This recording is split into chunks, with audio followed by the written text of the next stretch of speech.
1994, the technologies to recycle carpet did not exist, and we just kept looking for solutions, working with others, working down the supply chain outside of the carpet industry even, and found the answer to recycling carpet backing in 1998, and then carpet fiber in 2007. We've had to redesign our supply chain along the way. These kinds of transitions are not unique to our business. We're not alone. In the UK, for example, 2 years ago, British teacher and permaculturist Rob Hopkins came up with a plan. He wanted to help communities across the UK prepare for the eventuality of a world without oil, and that's how the concept of transition towns, which has been contagious, inspiring action among communities around the world, was born. There are many other examples, and many like the ones that we'll hear throughout the day today. A lot of this transition involves a mind shift, perhaps rethinking our relationship with the natural world. I'm looking forward to hearing Dana Baumeister at the end of the day talking about biomimicry, a concept that asks us to rethink our relationship with nature as mentor, model, and measure. So what has this meant an interface? It means avoiding this scene. We know that in Canada, 600 million pounds of carpet are sent to landfill. How do we mine this landfill for raw materials so that we keep these products in a closed-loop technical system? This is the challenge of our business. It means changing what we measure. It means looking beyond our four walls, thinking down our supply chain, thinking about the environmental impacts that occur throughout the life cycle of our product, from raw material extraction through use and end of life. We know that about 70% of the environmental impacts occur at the raw material extraction phase. Just switching from virgin nylon to recycled nylon reduces environmental impacts, fossil impacts by approximately 30%. Our plan has been to use less energy along the way. A simple idea, I think, that many of us can appreciate in this room. Since 1996, our total energy use in the US is down 38% per unit of production.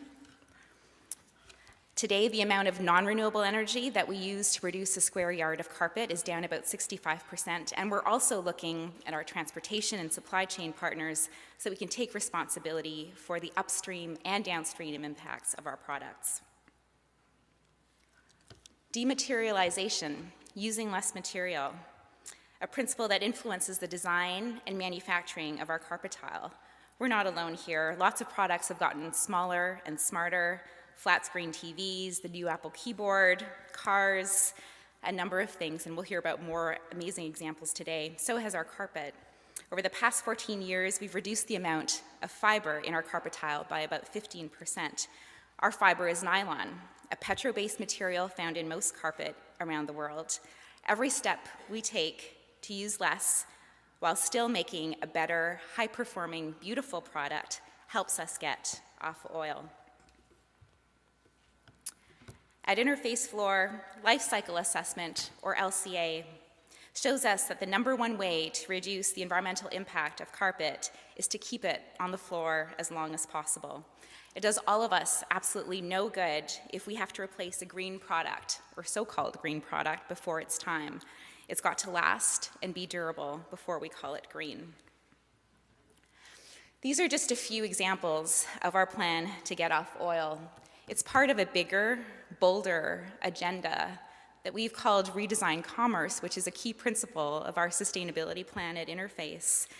In the words again of David Orr, this involves perhaps the recalibration of human intention with the biophysical realities of Earth. So acknowledging that the Earth has finite limits, acknowledging that businesses, organizations, people don't exist in isolation.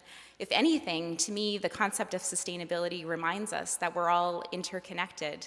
My actions here today may have an impact on someone or something else here, somewhere else, now, or at a later time.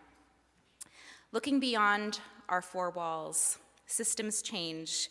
Thinking about our supply chain partners, our customers, the communities where we sell, where we manufacture, acknowledging that we don't exist in a vacuum and that we're part of a much larger system that many would argue is unsustainable.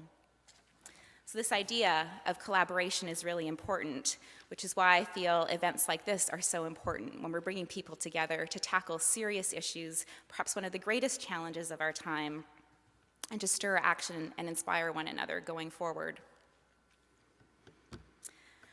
So just to conclude, regardless of the debates over peak oil, the discovery of new oil sources and extraction techniques, we know that getting off oil is the right thing to do for our business and for the long term.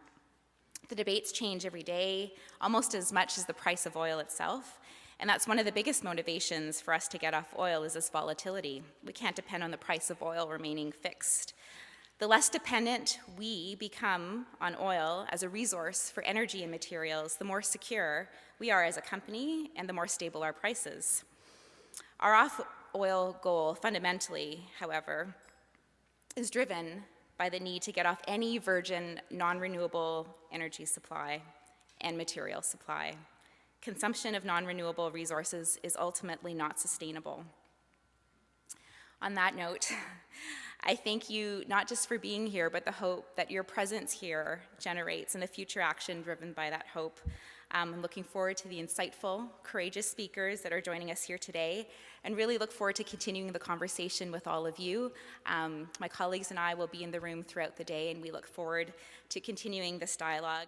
Great work, Sheila. Really beautiful. I last saw the work a few years ago, and it's really come along, and I think what you're doing is really important. And the idea of asking the question, what can we do right now with what we already have, I think is a critically important question. And secondly, congratulations, Rachel, who organized the conference. I think this is the first year, and I think she's done an absolutely awesome job. Rachel Gottlieb.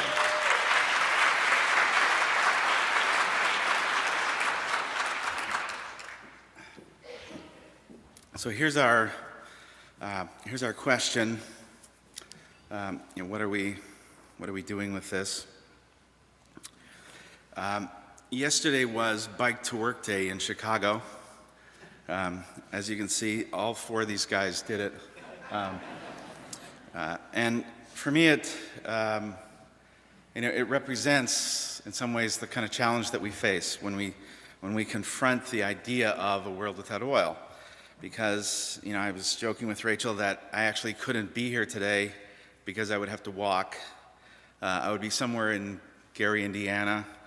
I would be calling in, but I couldn't use my iPhone because it contains petroleum products. I think one of the challenges is to understand that ultimately defining the accomplishment of a world without oil in an extremist model, in a model that takes a kind of radical position, I think is in some ways one of the biggest challenges that we face. If you think about if you think about Sheila's question, what can we do with what we have right now? We already have what we need, but so long as we articulate it as a kind of extremist position, we will fail. And so one of the things that I did getting into this was to go back and look at, what is exactly the world with oil? What does it look like, and how have we been thinking about it? And I think one of the biggest challenges that we face is that for so long as environmentalists, we've been defining the future negatively and defining a solution in the negative. Since Silent Spring in 1962, we've been saying to people, don't, no, get out of your car, stop. And it has been an unmitigated disaster. If you look at what actually happened